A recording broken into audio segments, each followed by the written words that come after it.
రావట్లేదా? అరే నేనంత పెద్ద గొప్పోడిని కాదు.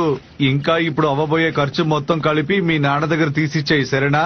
కరెంటు, ట్రావెల్, ఫుడ్ వీటన్నిటికీ కలిపి తీసిచ్చేయి. షించాన్,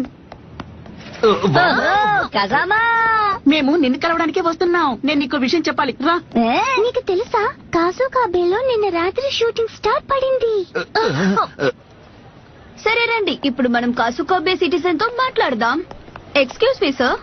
చెప్పండి మేడం. నిన్న రాత్రి షూటింగ్ స్టార్ వచ్చింది కదా, దాని గురించి ఏమైనా మాట్లాడతారా? ఫ్రెండ్, మనందరం కాసుకాబే డిఫెన్స్ ఫోర్స్ ద్వారా షూటింగ్ స్టార్ ని వెతుక్కుంటూ వెళ్ళాలి. అది గనక దొరికితే మనం అందరం ఫేమస్ అయిపోతాం. నువ్వు చెప్పింది కూడా నిజమే. షూటింగ్ స్టార్ ఒక మంచి స్టార్. నువ్వు కూడా మాతో పాటు రా. అరే అదేమి షూటింగ్ స్టార్ కాదు, అదొక యుఎఫ్ఓ. యూఎఫ్ఓనా? ఊరికే చెప్పకు షించాన్, యూఎఫ్ఓ లాంటిది ఏది లేదు. అవునవును, కరెక్ట్ గా